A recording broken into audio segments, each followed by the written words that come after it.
Korang yang mana tengah mencari lampu dinding ataupun lampu spotlight untuk letak dalam bilik ke, letak kat ruang tamu ke, lampu yang artistik, korang pakai lampu dinding yang macam ni tau. Sebab lampu ni korang tak perlu wiring, korang tak perlu tembok dinding, korang just boleh lekatkan je kat dinding pakai dia punya magnetik ni. Korang tampal dia punya tapak ni dekat dinding, lepas tu korang lekatkan.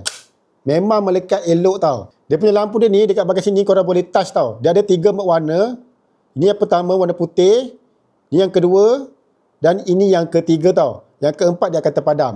Korang juga boleh kontrol pakai dia punya remote ni. Ada button on off dan ada 3 mode warna yang korang boleh kontrol dekat remote ni. Dan dia punya kecerahan dia pun korang boleh adjust tau. Korang nak cerahkan ke ataupun korang nak malapkan lagi, korang boleh adjust dekat dia punya remote ni. Untuk dia punya pengecasan dia menggunakan kabel type C dekat bahagian bawah dia ni. Habis bateri korang boleh charge.